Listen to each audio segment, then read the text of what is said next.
Nicolas, effectivement, match entre invaincus, juste avant la trêve. Ça rajoute un enjeu à cette quatrième journée, déjà, ou pas?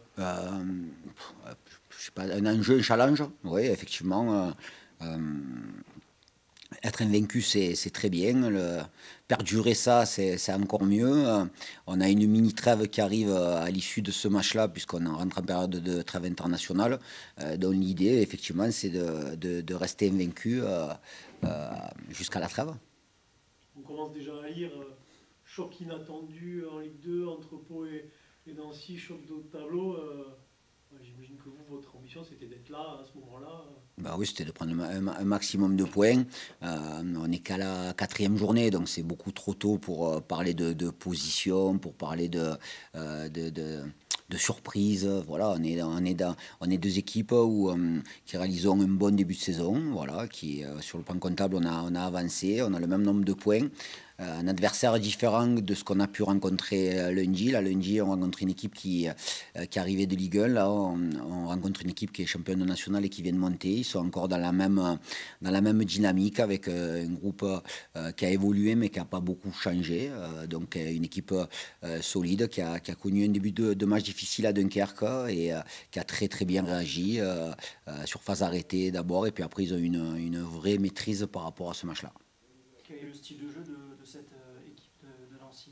Ouais, c'est une équipe qui a de la qualité au milieu, dans les connexions de jeu, avec une défense alors à 3. Est-ce qu'ils vont continuer dans ce système-là? Je l'imagine.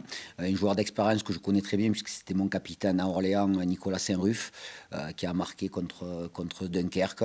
De la projection sur les milieux de terrain, avec Teddy Bourrier aussi, que je connais bien. Il y a beaucoup de joueurs que je connais par rapport au championnat national que je suis régulièrement. Donc un vrai collectif et je suis pas étonné de les voir là au bout de 3 matchs. Donc beaucoup de rigueur, beaucoup d'allant et donc le seul bémol pour eux mais aussi pour nous, c'est qu'on va jouer dans un stade vide.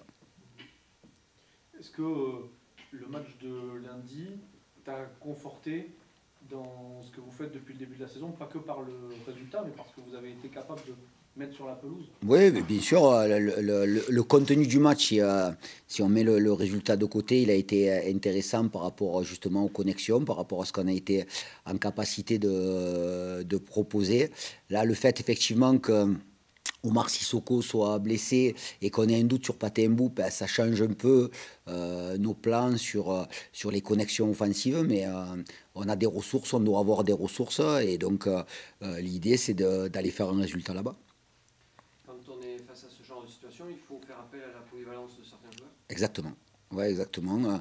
Là, on parle de polyvalence, mais on parle surtout de QI football. Voilà, des joueurs qui seront peut-être dans des zones inhabituelles au départ, mais qui sont en capacité de réfléchir au déplacement demandé. Donc, je vais pas dire que c'est bien qu'il puisse arriver ça, mais c'est intéressant aussi de pouvoir élaborer un plan de jeu différent, sachant que quel que soit le plan de jeu, quelle que soit l'organisation, on a pu le voir lundi soir, la capacité à gagner des duels et à être conquérant sur le plan collectif, ben c'est aussi essentiel. On commence à te connaître, on sait que tu n'as pas l'habitude de te contenter d'un match nul, mais là, au-delà des circonstances par rapport à ton groupe, à ton effectif, quand tu dis aller chercher un résultat là-bas, le match nul en fait partie. C'est l'effet de jeu qui nous diront si prendre un point contre Nancy, c'est quelque chose de positif. C'est le contenu qui nous dira effectivement si c'est un bon résultat ou pas, mais on prépare toujours les matchs pour les gagner. Donc notre ambition et notre envie, il y a 3 points en jeu, c'est de prendre le maximum de points, donc 3 points. Avec ce secteur offensif amputé, la stabilité de ta défense, les 4 derrière, ton gardien, le fait que depuis le début de la saison, il n'ait pris qu'un but, concédé peu d'occasions globalement, tout ça c'est rassurant finalement Alors, Là aussi. oui, c'est rassurant, mais il faut pas. Oui, on peut parler des 4 défenseurs et du gardien, mais quand je vois les efforts défensifs de Pathé Mboup lundi, on s'aperçoit qu'on a besoin de joueurs offensifs qui soient complètement connectés au bloc et qui soient en capacité de bien défendre dans les couloirs, dans le cœur du jeu. Donc, s'appuyer sur cette assise-là et malgré les absents, être en capacité d'être dangereux quand on va avoir le ballon et quand on va récupérer le ballon. Il y a quelque chose qui est toujours très important, c'est les buts sur coup de pied arrêté. Oui. J'ai trouvé qu'il y avait eu un step-up entre guillemets dans la qualité des coups de pied arrêtés face à Reims par rapport à notamment ce qu'on avait vu à Bastia. Oui. Est-ce que vous aviez travaillé particulièrement ce point-là? Oui, ça a été travaillé. Après, on travaille toujours ces phases-là, on les aborde sur le plan stratégique. Et il y a des semaines où ça va, des semaines où ça va un peu moins bien. Donc effectivement, à Bastia, on a eu beaucoup de coups de pied arrêtés et de corner qu'on n'avait pas utilisés de façon cohérente. C'était pas très bien frappé. Donc là, ça a été beaucoup mieux avec beaucoup plus de diversité dans ce qu'on voulait faire. Un bémol par rapport au fait que c'est à huis clos. Pourquoi alors du coup, qu'est-ce que ça change? Ouais, ça rappelle le Covid, quoi. Et c'est pas une période qu'on a appréciée quand on aime le football, qu'on joue à l'extérieur ou qu'on joue à domicile. C'est toujours plus agréable d'avoir ce bruit de fond des supporters. Donc, je pense que pour tout le monde, c'est plus agréable d'un stade plein qu'un stade vide. On peut considérer que c'est un avantage pour l'équipe qui se déplace. Toi, t'as pas l'impression? Non. Enfin, au-delà de l'avantage ou de l'inconvénient, c'est l'environnement, quoi. Voilà, donc c'est pas agréable. Alors peut-être c'est beaucoup plus handicapant pour Nancy parce que si je dis pas de bêtises, ils ont 4 matchs à jouer dans ces conditions-là. Nous c'est le seul, donc c'est désavantageux pour Nancy. Enfin, je vais pas dire le contraire quand j'appuie justement sur la capacité de notre public de nous pousser et d'envoyer les bonnes énergies. Donc je parle assez souvent du Noost Camp et de ce que ça représente pour nous et pour nos joueurs. Donc j'imagine que pour Nancy c'est la même chose. Est-ce que ça implique quelque chose de différent dans l'approche du match comme ça? Non. Sur le plan motivationnel, et il faut bien sûr mettre en garde les joueurs que on ne joue pas un match de préparation, hein, c'est un match de championnat, donc il faudra en faire en sorte d'être dans les meilleures dispositions. Mais alors pas tous les joueurs, mais beaucoup de joueurs ont connu quand même les championnats 2020-2021 ou 2021-2022 quand les stades étaient vides. Bon, Antonin, à titre personnel, comment tu te sens en ce début de saison? Parce que tu as été longtemps absent l'année dernière. Je sais que cet été, on en avait discuté. Tu as eu un petit peu de mal à retrouver le rythme, notamment pendant les matchs de prépa. Ouais, bah c'est ça, c'est surtout une question de rythme. La cheville, ça va bien. Donc voilà, c'était surtout une question de rythme avec la préparation, les matchs qui ont commencé. Donc on va dire que ça va de mieux en mieux et ça va même plutôt bien. Le fait qu'il n'y ait pas trop de monde au milieu, avec la suspension de Deylam aussi, ça t'a obligé à enchaîner, mais du coup c'est une bonne chose de faire... Ouais, du coup c'est une bonne chose parce que ça me permet forcément d'enchaîner les minutes et honnêtement pour retrouver le rythme, il n'y a rien de mieux que des matchs et d'enchaîner surtout, de jouer beaucoup de minutes, donc c'est bien. Et d'autant plus quand ça se passe bien, ou pas forcément? Bon, après, c'est deux choses différentes, mais là, on parlait effectivement du rythme, de retrouver des sensations.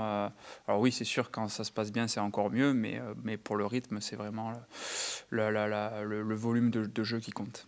Comment as-tu vécu ces longs mois d'absence la semaine dernière? Ça va, honnêtement, ça a été... de toute façon, je savais que la saison était finie quand je me suis blessé, donc je me suis surtout concentré à bien me retaper et être prêt pour la saison prochaine finalement. Et puis comme ça s'est aussi bien passé pour l'équipe sur la fin de saison, voilà, ça a été juste de prendre un petit peu mon mal en patience et d'attendre que la nouvelle saison démarre. Tu as retrouvé une équipe totalement chamboulée. Qu'est-ce que ça t'a fait justement de voir tous ces départs et ces nouveaux qui arrivent? Bon, après, c'est souvent un petit peu le lot de toutes les équipes en ce moment, plus ou moins, après, c'est vrai, mais bon, c'est la vie d'un club, il y a beaucoup de mouvements, il y a des changements de cycle, des joueurs qui s'en vont, des joueurs qui arrivent, donc voilà. Quelle est ta relation avec Antonin Anthony Briançon? Avec Anto, on est amis depuis le centre de formation à Nîmes, donc forcément ça fait plaisir de le retrouver. On se côtoyait dès qu'on avait un moment hors foot, et ça fait toujours plaisir d'avoir quelqu'un de très proche dans le vestiaire avec soi. Est-ce que tu t'es préparé, on sait qu'il y a beaucoup d'attaquants blessés, est-ce que tu t'es préparé à jouer en attaque pour le match à venir? Préparer, c'est un grand mot. Après, en effet, on a nos attaquants qui sont blessés. Le coach va mettre une équipe en place. On a vu qu'on avait pu le faire en seconde période contre Reims. Donc, on verra qui occupera les postes d'attaque. Tu as déjà joué, toi, dans les postes d'attaque? J'ai déjà joué dans les postes d'attaque sur le couloir gauche. Ça m'est arrivé assez souvent. Voilà. C'était des pas très bons souvenirs à Laval, notamment. Oui, c'est vrai qu'à Laval, j'y ai joué un petit peu, mais c'est vrai que, par exemple, à Nîmes, j'ai aussi joué, ça se passait plutôt bien. Voilà, c'est sûr que c'est un autre rôle, c'est pas ce que Pathé pourrait faire sur le couloir gauche, mais c'est différent. Mais effectivement, j'ai déjà joué à ce poste-là, ouais. C'est quoi les ingrédients qui expliquent votre bon début de saison, en fait, hein? Difficile à dire. Il y a un tas de choses. En tout cas, on s'est bien préparé. On a bien préparé, ça c'est sûr. Notre préparation nous a servi. Je pense qu'on est plutôt... on est cohérent dans ce qu'on fait lors des matchs. On est efficace aussi. On arrive à marquer des buts, donc à être solide. On est solide défensivement, donc ça nous permet de rapporter des points.